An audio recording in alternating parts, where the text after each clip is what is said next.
গাজীপুর ছাড়া বাকি 63টা জেলায় উমর বয়কট এন্ড এর পরবর্তীতে উমরের সাথে যদি কিছু হয় থটস অফ বিলাল দায়ী না।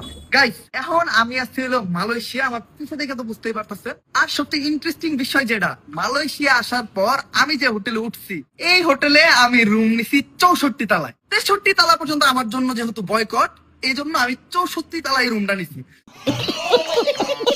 নাসা ভাই বিনোদন, থটস অফ বিল্লাল এবং ওমর অন ফায়ার কার জনপ্রিয়তা সবচেয়ে বেশি, প্রতি মাসে কে কত টাকা ইনকাম করে, আপনি কি এসব তথ্য জানেন? যদি না জানেন তাহলে ভিডিওটি শেষ পর্যন্ত দেখতে থাকুন, কারণ আজ আমরা তাদের জানা অজানা প্রত্যেকটি তথ্য আপনাদের সামনে রিভিল করতে চলেছি। আর হ্যাঁ, আপনি কার ফ্যান তার নাম কমেন্ট বক্সে লিখে ফেলুন। যার নাম সবচেয়ে বেশি হবে আমি মনে করব তার জনপ্রিয়তাই সবচেয়ে বেশি। গাইজ, ভিডিওটি শুরু করছি নাসা ভাই বিনোদনকে নিয়ে। প্রতি নিঃশ্বাসে নাম তোমার লেখা আমার মনের ভিতরে। নাসা ভাই বিনোদন বর্তমান সময়ের অন্যতম ফানি কন্টেন্ট ক্রিয়েটার। তারা মূলত একাধিক সদস্য মিলে টিম হিসাবে কাজ করে থাকে।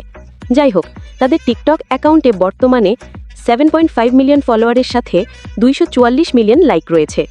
অন্যদিকে তাদের ফেসবুক পেজে এখন 1.2 মিলিয়ন ফলোয়ার রয়েছে। এরপর আসি ইউটিউবে। বর্তমানে তাদের ইউটিউব চ্যানেলে 2.31 মিলিয়ন সাবস্ক্রাইবার রয়েছে, যেখানে তারা ভিডিও আপলোড করে 898টি। ভিডিওর সংখ্যা বেশি হওয়ার কারণ তারা নিয়মিত লং ভিডিওর পাশাপাশি শর্ট ভিডিও আপলোড করে। এবার যদি ইনকামের দিকে তাকাই, যেহেতু তারা কখনই তাদের ইনকাম সোশ্যাল মিডিয়ায় প্রকাশ করেননি, তাই আমরা বিভিন্ন ওয়েবসাইটের আনুমানিক তথ্য তুলে ধরছি। বিভিন্ন ওয়েবসাইটের তথ্য অনুযায়ী প্রতি মাসে ইউটিউব থেকে তারা প্রায় $17,000 আয় করেন, যা বাংলাদেশি টাকায় প্রায় 20 লাখ টাকারও বেশি।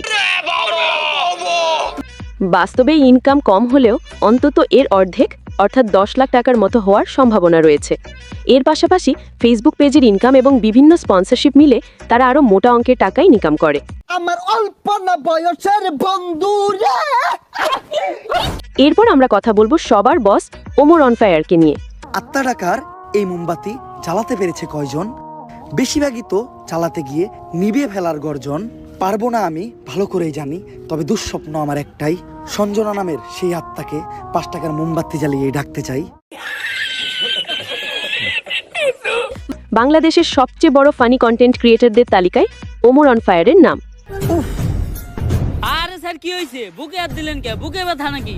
আরে না দিল্লু, ওর নাম নিতু। ওরে দেখে তৈরি হয়েছে আমার মনে প্রেমের সেতু। তার ভিডিওগুলো এতটাই বিনোদনমূলক ও হাস্যরসাত্মকপূর্ণ হয় যে তা দেখে মুহূর্তেই হাসিতে ফেটে পড়েন লক্ষ লক্ষ দর্শক।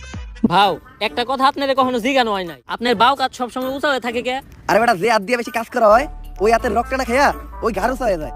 কিন্তু ভাও, আমরা বেশিরভাগ কাম করি ডাইন হাত দিয়া। ডাইন কাত উঁচা হওয়ার কথা, আপনার বাম কাত উঁচা হয়েছে কে? আরে বেটা, আসল আমি তো করছি বামার দিয়া। तौबा तौबा तौबा, थारा मूड खराब कर दिया। বর্তমানে তার টিকটক অ্যাকাউন্টে 14.2 মিলিয়ন ফলোয়ারের সাথে সাথে 740 মিলিয়ন লাইক রয়েছে। আরেকটি উল্লেখযোগ্য বিষয় হলো, এর আগেও তার একাধিক টিকটক আইডি ব্যান করা হয়েছে। এরপর রয়েছে ফেসবুক পেজ। শুরু থেকেই ফেসবুকে তার খুব একটা ইন্টারেস্ট ছিল না, যদিও পরবর্তীতে তিনি বেশ কয়েকটি পেজ খুলেছিলেন, যেগুলোর অধিকাংশই হ্যাক বা সাসপেন্ড করা যায়।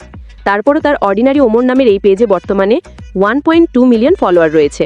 এবার তার ইউটিউব চ্যানেলগুলো সম্পর্কে জানি। ওমরের মোট 3টি ইউটিউব চ্যানেল রয়েছে, যেগুলোর মধ্যে একটি ওমর অন ফায়ার ব্লগ, যেখানে 872,000 সাবস্ক্রাইবার রয়েছে এবং আপলোডেড ভিডিও 137টি। গাইস, আমরা আজকে উঠবো বাংলাদেশের সবচেয়ে নিম্নমানের নৌকাগুলোর ভিতর একটাতে এবং বাংলাদেশের সবচেয়ে উচ্চমানের নৌকাগুলোর ভিতর একটাতে। এরপর রয়েছে rider Omar always on fire. এই চ্যানেলে সে মোটর ব্লগ কন্টেন্ট আপলোড করে।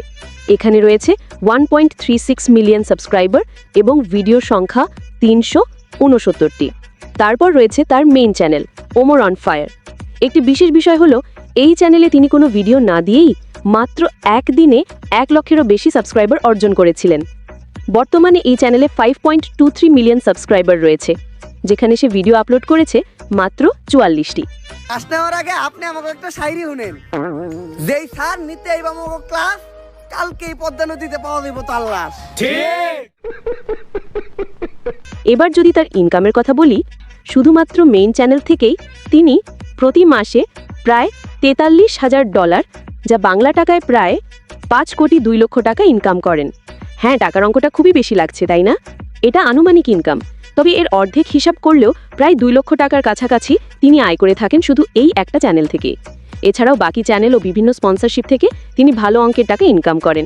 ঘুরতাছি ফিরতাছি আর করতাছি ফান। আজকে আমাকে টিকটকার মনিরের একটা ফলোয়ার ডান। এরপর কথা বলা যাচ্ছে থটস অফ বিল্লালের মাধ্যমে। আমি কথা দিয়ে কথা রেখেছি, তুমি আসনি তো ফিরে। আমি ঘুরে দাঁড়ানোর গল্প লিখেছি পুরোটা জীবন ধরে। আমি অন্ধকারে আলো জ্বালিয়েছি, তবুও পাইনি খোঁজ। আমি তোমার জন্যই অপেক্ষায় ছিলাম, তুমি হয়েছিলে নিখোঁজ। বর্তমানে তার টিকটক অ্যাকাউন্টে 2.7 মিলিয়ন ফলোয়ারের সাথে 81.9 মিলিয়ন লাইক রয়েছে। এরপর তার ফেসবুক পেজের কথা বললে, আগে তার একটা প্রায় 3 মিলিয়ন ফলোয়ারের পেজ ছিল, কিন্তু তার এসব কুকীর্তির জন্য তার আগের পেজটি সাসপেন্ড করানো হয়েছে। এখন তার নতুন ফেসবুক পেজে 14,000 ফলোয়ার রয়েছে। অন্যদিকে তার ইউটিউব চ্যানেলে বর্তমানে 341,000 সাবস্ক্রাইবার রয়েছে, যেখানে সে আপলোড করেছেন 520টি ভিডিও। এবার ইনকামের দিকে আসা যাক। সে নিজেই জানিয়েছেন যে তার পুরনো ফেসবুক পেজ থেকে মাত্র 3 মাসে তিনি মোট 44,000 টাকা ইনকাম করেছেন। 3 মাসে ইনকাম করছে 44 লাখ, এটা সবাই জানে। আর ইউটিউবের কথা বললে, বিভিন্ন ওয়েবসাইটে তথ্য অনুযায়ী সে প্রতি মাসে ইউটিউব থেকে প্রায় $1100, যা বাংলাদেশি টাকায় 1 লাখ টাকারও উপরে ইনকাম করে। অনুপ্রেরণার আরেক নাম থটস অফ বিল্লাল ভাই। ভাই কিন্তু কাউকে কপি করতে বলে নাই। তো গাইজ, আজকে দেখলাম কার জনপ্রিয়তার ইনকাম সবচেয়ে বেশি। নিচে কমেন্ট করুন আপনার প্রিয় ক্রিয়েটরের নাম।